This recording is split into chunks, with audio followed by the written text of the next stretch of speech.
Hello, my name is Surat Dadras, and this video, a brief history on mending, is for the surface design class that I'm teaching. What is mending? Fabric mending is a needle-based, valuable yet frequently overlooked skill that involves fixing various faults that may occur in fabrics. Its application can be found in purely domestic context as well as in the textile manufacturing setting. Mending's definition. According to Merriam-Webster Online Dictionary, mended, mending, mends means an act of repair, putting into good shape or working order again, patch up, and synonyms for mend are repair, patch, and rebuild. Mending used to be a widespread household practice. Linens and clothes were carefully maintained.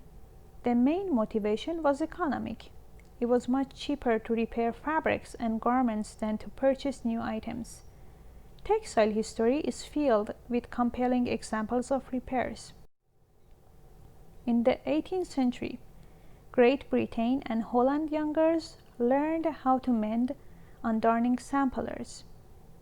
They patiently filled holes in pieces of fabrics with colorful, embroidered patterns that reproduce woven structures.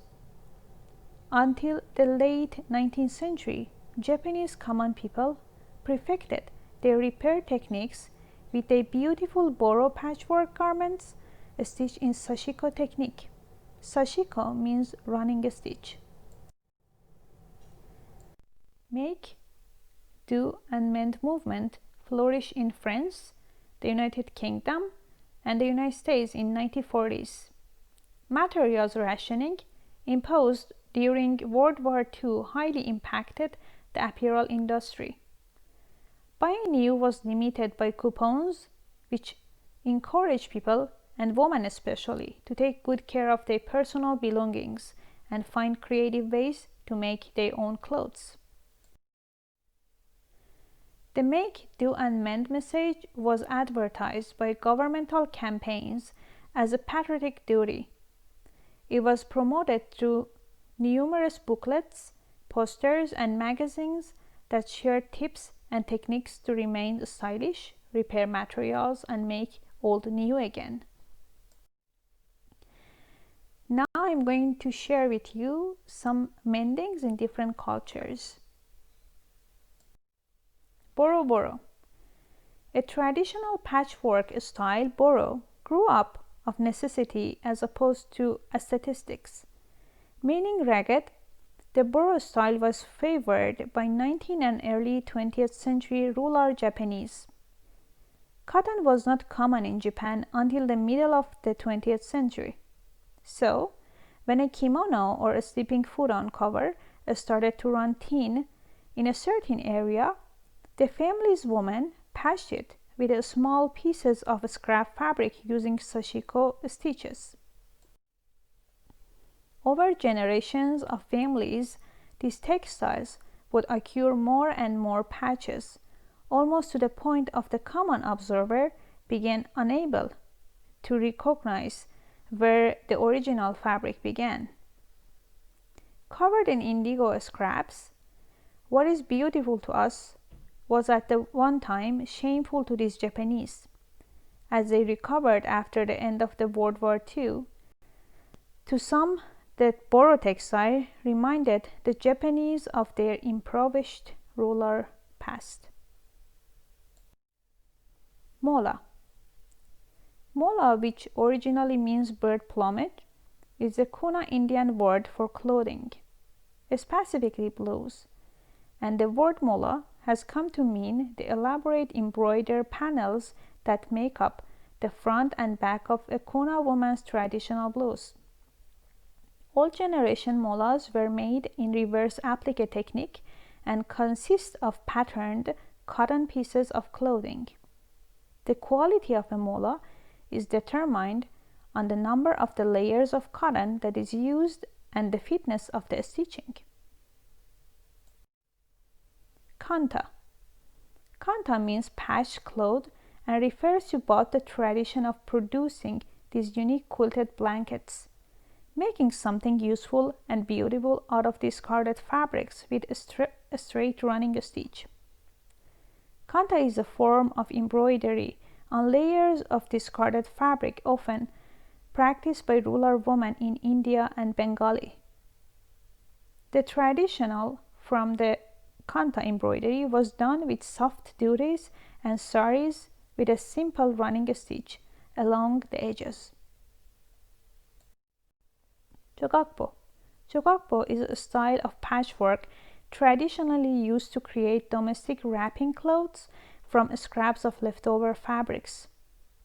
The art of making wrapping clothes has enjoyed a long history in Korea.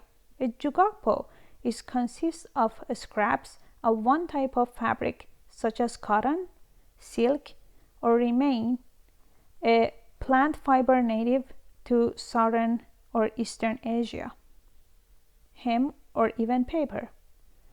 The scraps are sewn together using a triple stitched seaming techniques. Patches are joined into squares and extended in an irregular fashion until a cloth reaches to required size. Mending in recent years.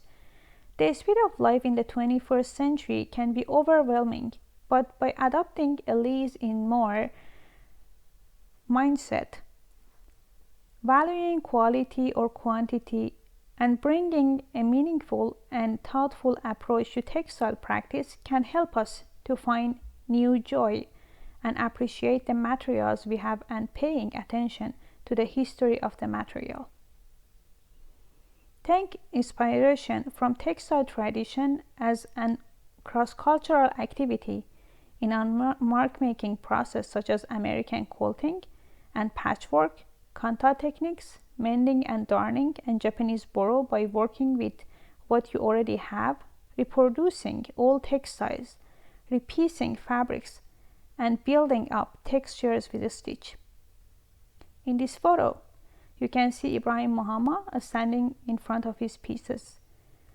I put his photos here because he is one of the great examples of the artist, young artist, who's using what he has originally and regionally, the coffee sacks, to show his message and his approach to the globalization and capitalism in his country, Ghana.